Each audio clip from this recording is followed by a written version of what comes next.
like names uncovered before the dawn. It is you, the skies are open. We grow up and be the grown-ups. We deny to bring it on. Cause we don't say no wherever we go. Whenever we doubt, we steady apart. Cause we don't say no whenever we start. Whenever we fall, we're steady apart. White stare at the dust bones. Time is a gift, praying for the folk to live. Full joy for my trust soul. I get high, say bye-bye.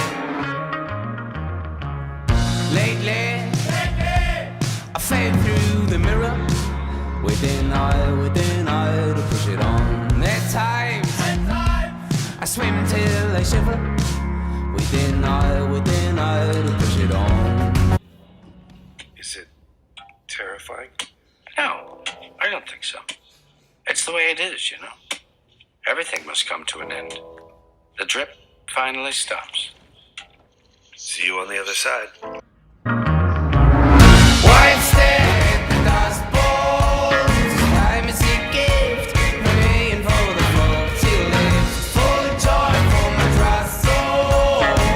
I get high, say bye-bye, say bye-bye.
Isolated between these walls with no end in sight, but soon through this song we see a light.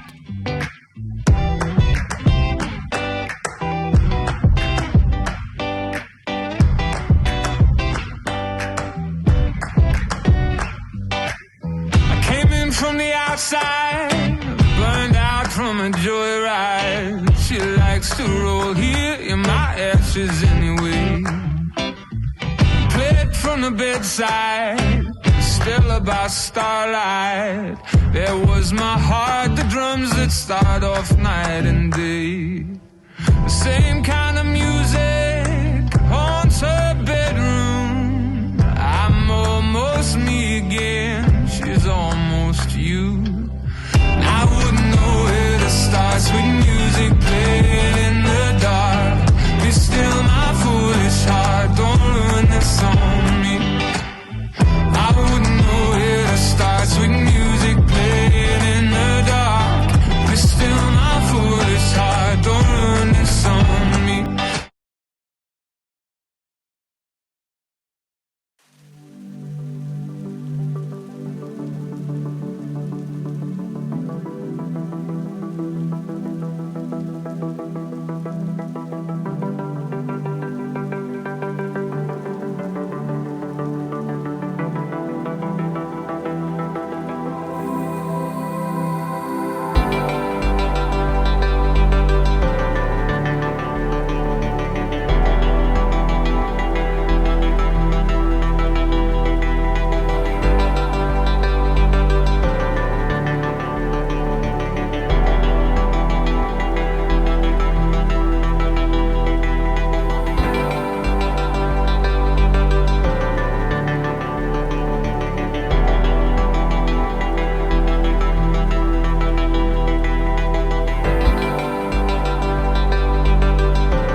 I was distracted and in traffic.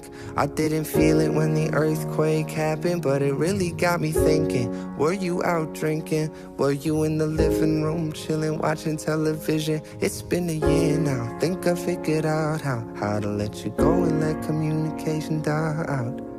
I know, you know, we know you weren't down for forever, and it's fine. I know, you know, we weren't meant for each other, and it's fine. But if the world was ending, you'd come over, right? You'd come over and you'd stay the night. Would you love me for the hell of it?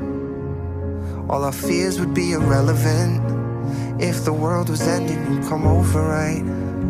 The sky'd be falling and I'd hold you tight, and there wouldn't be a reason why we would even have to say goodbye. If the world was ending, you'd come over, right? Right? If the world was ending, you would come over, right? Right?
Please grant us a child. Even if it is a small child the size of a dill pickle, we will be so grateful.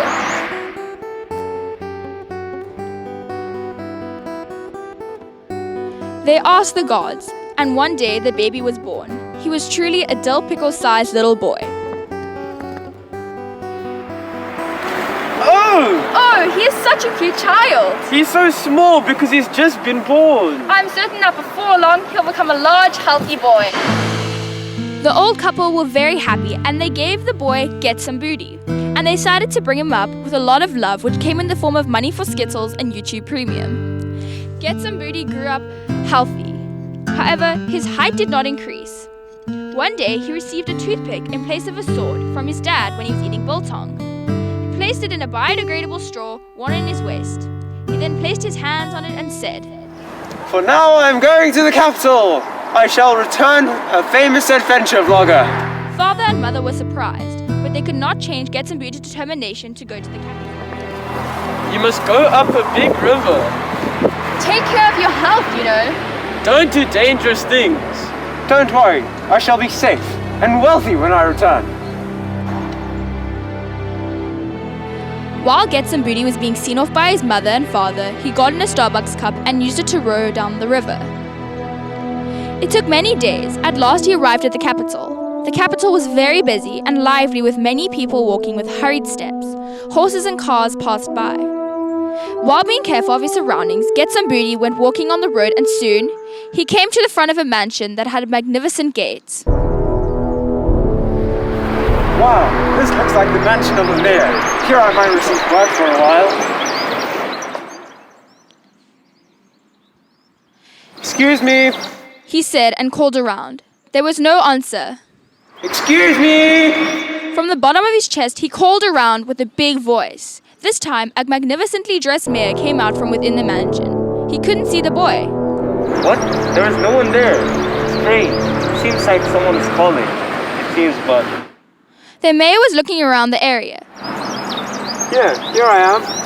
From the shadow of the mayor's footwear, he waved his hand. Oh, what is this? Who are you? The mayor picked up Get Some Booty and put him on the palm of his hand. I'm Get Some Booty. Can I please work here? Get Some Booty politely bowed his head.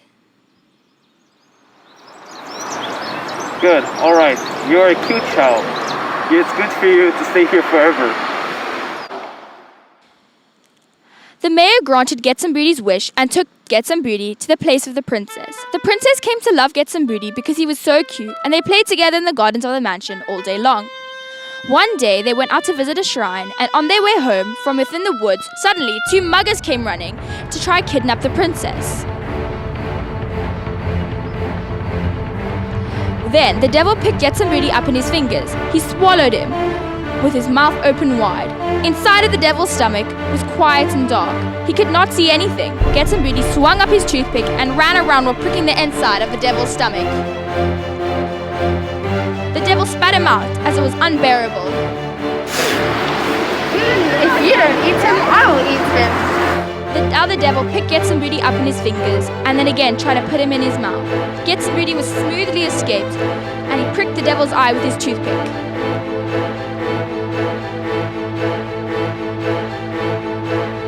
The princess immediately clapped and because of the honor, Get Some Booty began to grow.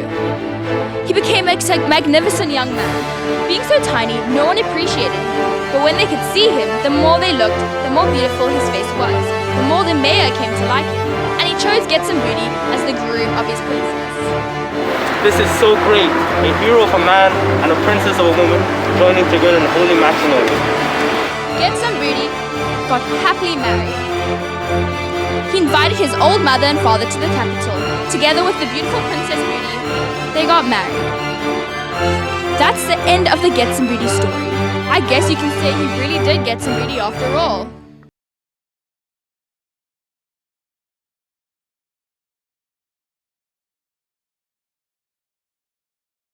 Long, long ago in a place far away,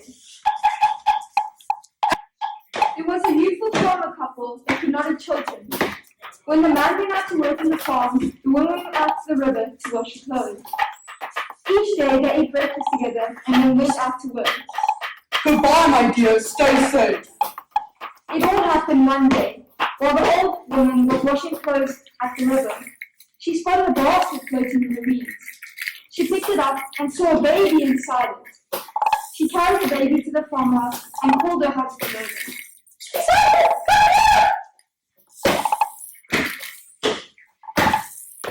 The woman was happy, and since they couldn't have children, she wanted to keep him.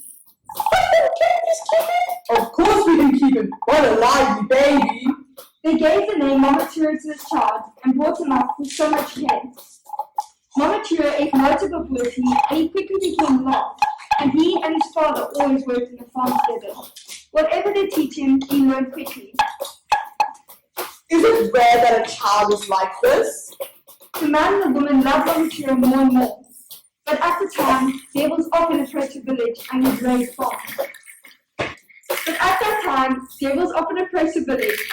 farms. One time, the devil tried raiding the couple's farm, but the man tried to protect his farm and unfortunately was slain by the devil. The boy witnessed the murder, but never would give over the devil's face. The boy was determined to kill the devil, and so he grew up training and fighting and getting stronger to one day fight the devil.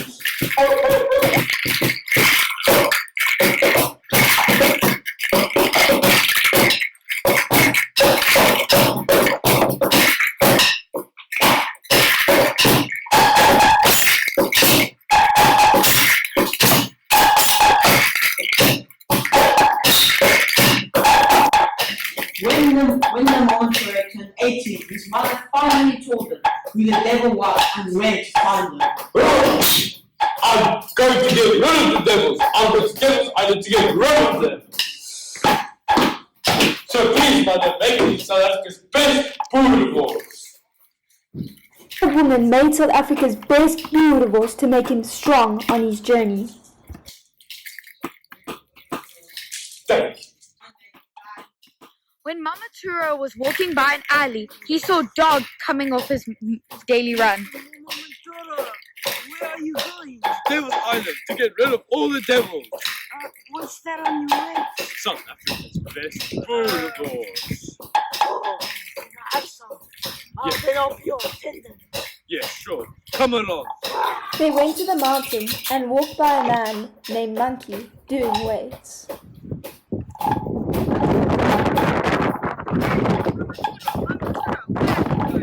Devil's Island to get rid of the devils. What's that on your waist? South Africa's best boerewors. Please, give me some and I will be your attendant. Okay, come along.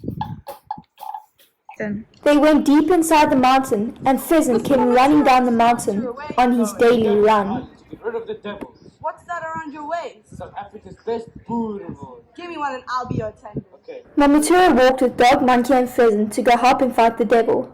They're all very buff and know how to fight. They went over the Drakensberg mountains and over the valleys and came out to the salty sea, and there was Devil's boat. They boarded the boat went ahead kicking up the waves. I see Devil's Island. Pheasant cried out. Devil's Island, there was a big gate standing, and Mama Tura knocked at the gate, but there was no reply. The monkey climbed up the gate, and from within he unlocked the key. I am Mama Tura, devils, make yourself ready. Mama Tura pulled out his sword and moved back to indicate that the fight was on. The devils raised their iron rods and attacked Mama Tura. Pheasant slashed him with her knife. Monkey whipped out a dagger. Dog whipped him. Mama Tura continued fighting because he ate his mother's boerewors. He had the power of 100 people. Only not one devil remained unbeaten. The boss devil put both hands on the ground and apologized.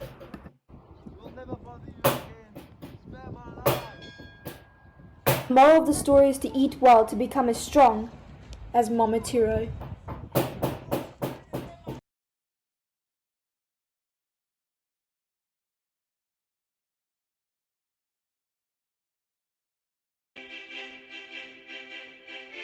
The year was 2020 and Johannesburg was in lockdown. There was a very old man and woman with gentle hearts. I'm going to take the garbage out into the alleyway, my lady. He then went to the alleyway behind his apartment. As he was throwing away the garbage, a strange voice came to be heard. What did that strange noise be? In a small clearing, there was a round sumo ring where a slender mouse and a fat mouse were doing sumo. Oh, this is interesting. The elderly man hid himself and strained his eyes hard to see. The skinny mouse was the mouse from his apartment, and the fat mouse was from the house of the millionaire from the estate. The mouse from my place. Oh, do your best, do your best! He cheered as much as he could. However, the skinny mouse was powerless and weak. He felt sorry for him. When he went back to his apartment, he told the old woman everything about the two mice. My tears go out to him. No matter how many times he tries, he is still flung and covered in dirt. My partner's poor, but has delicious food. Sal, we will feed him rice cakes. Then they cooked the precious rice that they had stored away for New Year's, and then they made the rice cakes. Sal, we will leave these here. Feed them to your freedom. They rounded the rice cakes into dumplings and placed it on the shelf where the mouse usually appeared. This adds a lot of power.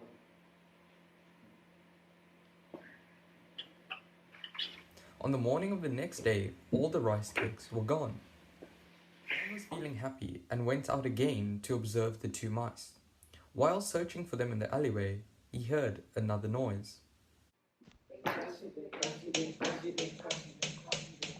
they are doing. You're pretty good. Bye.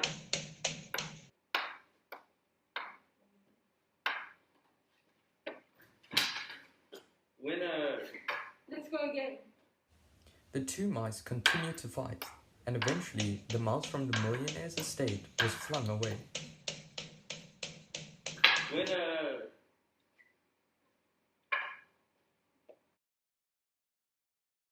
How does the stingy mouse from the poor man's apartment become so strong overnight? Because they eat a lot of rice cakes. Can I come and eat some of these rice cakes? Like my partner's poor, it's okay if you bring a lot of money. Okay, I have lots of that. I will bring lots for them. In that case, let's boil and pound out rice cakes. The news is coming and we can manage.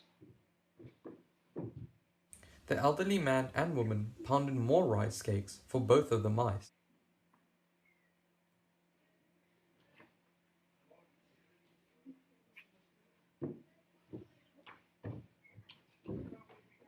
And when they woke up in the morning, they were eaten. My lady, the mouse from the millionaire's estate might should have come. Look, he left a treasure. I wonder who to win tonight. Come, let's go into the alleyway. The elderly man was very excited and prepared to go out to the alleyway. This time, the man took the elderly woman with him. Sir, let's go watch. It's beginning. Bye. Both the mice were strong, and no matter how long they played, the match could not be decided. The elderly woman and the elderly man appeared happy as they watched the mice sumo until the evening. The match never ended as long as the mice were fed and the rich mouse kept paying. From then on, the elderly man and woman, along with the payment from the rich mouse, lived happily ever after.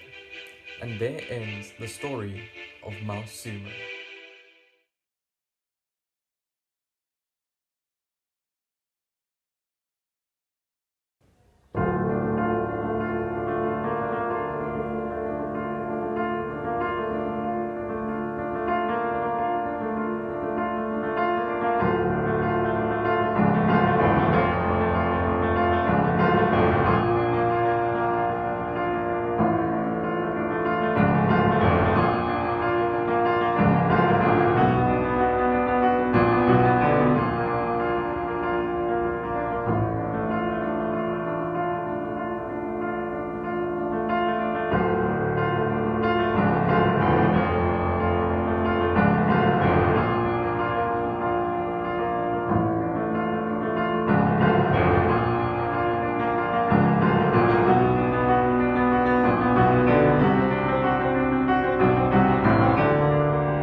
Oh, he thinks we count right, living in mystic communion with nature, living in mystic bloody communion with nature indeed.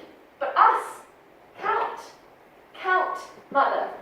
I wonder, do we? Do you think we really count? Do you think when the really talented people in this country get to work, they get to work for us? How if they do? Do you think they don't know we don't make the effort? The writers don't write thinking we can understand, nor the painters don't paint expecting us to be interested, that they don't. Nor do the composers give out music thinking we can appreciate it. Blus, they say. The masses is too stupid for us to come down to them. Blus, they say. If they don't make no effort, why should we bother? So you know who comes along? The slop singers, and the pop writers, and the filmmakers, and the women's magazines, and the Sunday papers, and the picture strip love stories. That's who comes along. And you don't have to make no effort for them. It comes easy.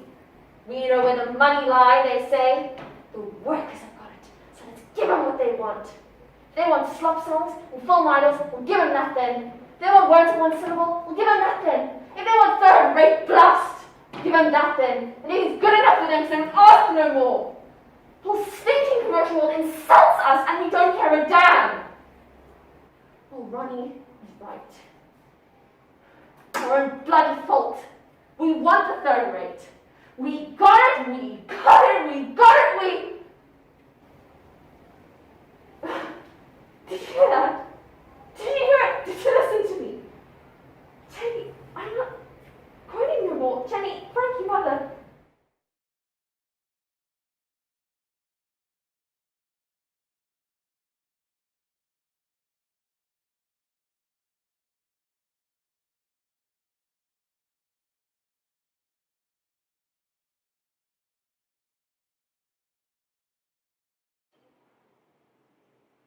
Yes, dankie baas.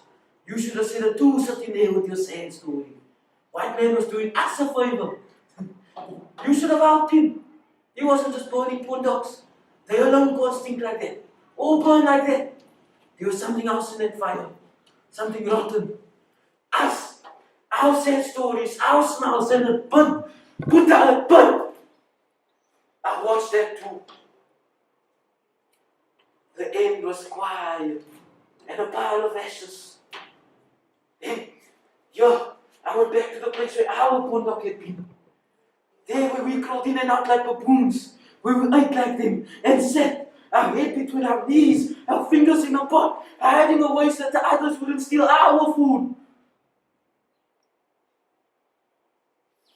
I could stand there. There was room for me to stand straight. Do you know what that means? Listen up. I'm going to use a word. Freedom. Yeah, I've heard them talk it. Freedom. That's what the white man gave us. I got my feelings too, sister. It was a big one I had when I stood there.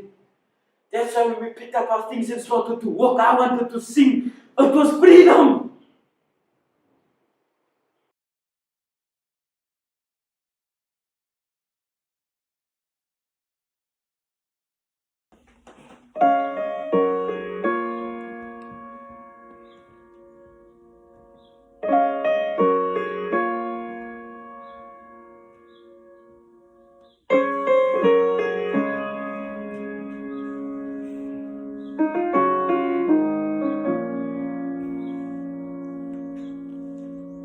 I'm jealous of the rain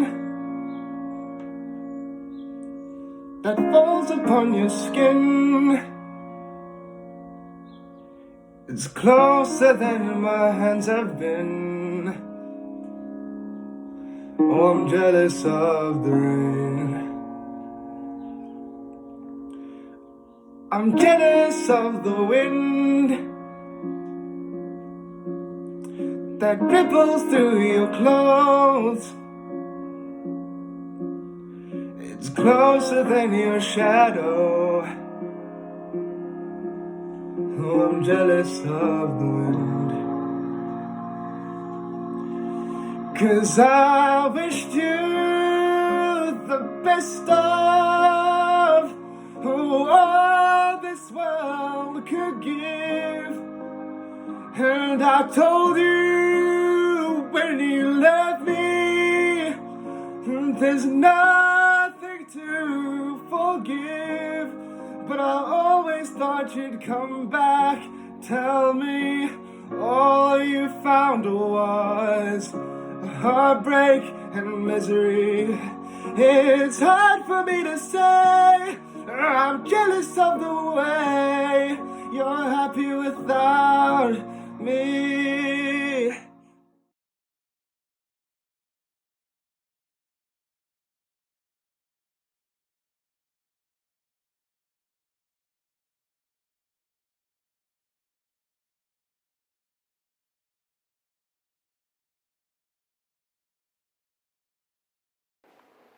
Alright, calm down, boys.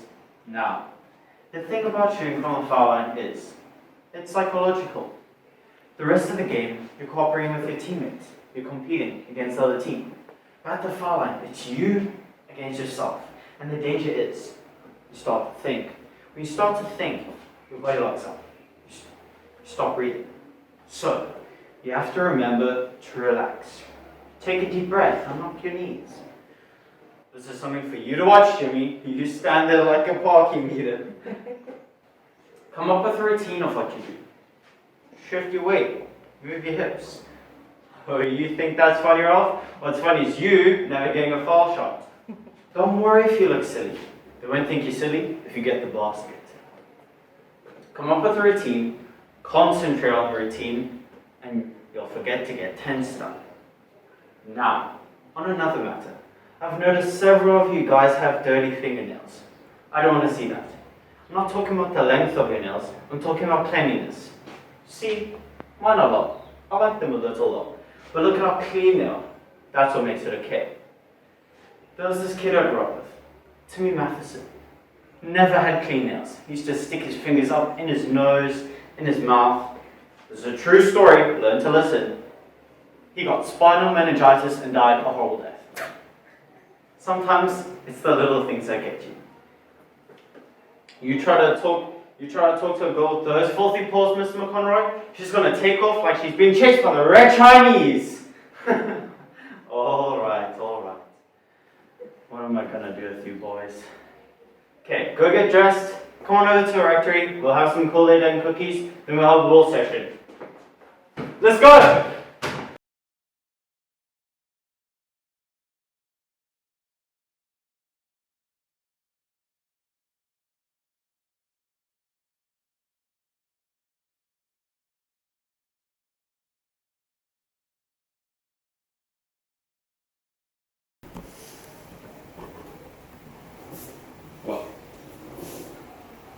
Let me see. First, they tickle it. Then, they pinch your cheeks. Then, they stroke her hair. Then they put her on their laps. Flip her into the air. Yes, that makes us squeal with delight. What she means to say is that she does not wish to remember, yes. Any more wine, dear lady? No?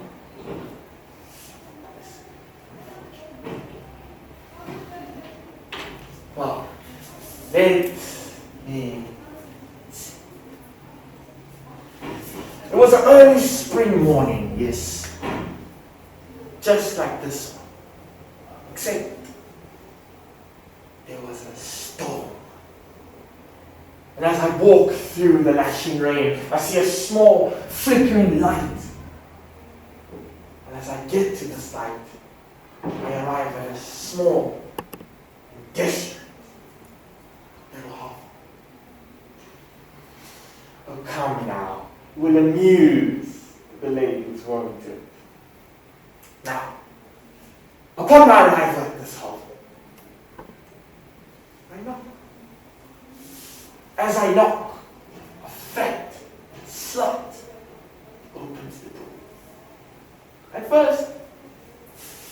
She's suspicious, but I slipped her a pound, and she invites me in. Now, the hovel is dim, and the chimney smokes, but nevertheless, the fat slut invites me in. Then she calls her daughter. Her daughter walks in with a shawl over a nightgown. Her daughter makes me some food. And when I'm done eating, fat slut sends her daughter to a bed. Then makes me a bed in front of the fire. Then she too goes to bed. Except I wait. Then open the daughter's door. The fat slut is snoring in the room next door, and her daughter lays on a narrow bed in front of the window. So, stealthily, I move closer and closer. Then, I put the candle next to the bed, and I lift a threadbare blanket. I get in bed with her. Then, I undo my buttons. I caress the pale crescent of a bare breast. Her cheek rests on the palm, and her other hand lies on her breast.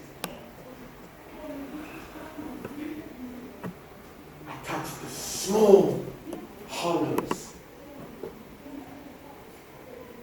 of her back.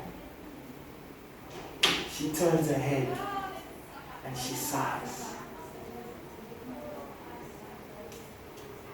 I kiss both eyelids. First one, then the other. And she dreams. But what does she dream? What does she dream? Come on, I'll even help you. Oh, my head feels heavy.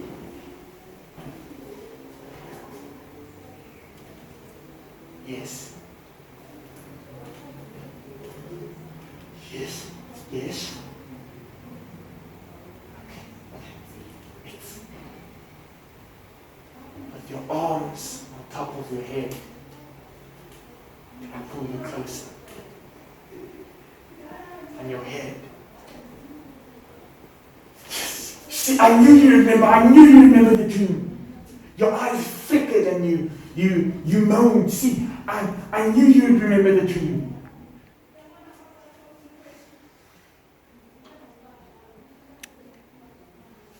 Shame.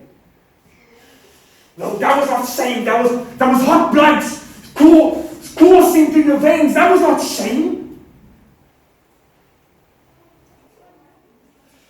I'm sick and tired of all your lies.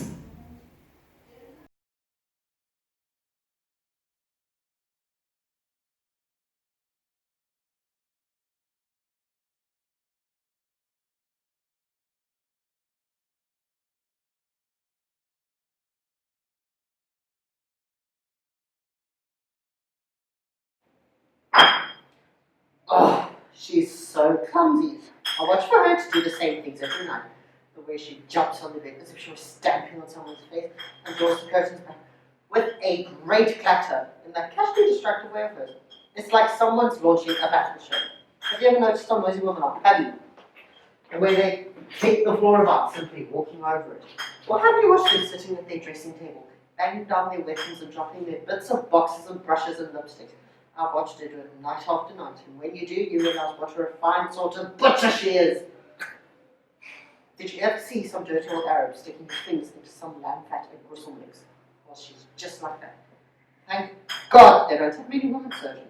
Those primitive hands would have your guts out in an instant, flip out the contact pot, puff out in the box, flop back it goes in like a pot, puff on the table.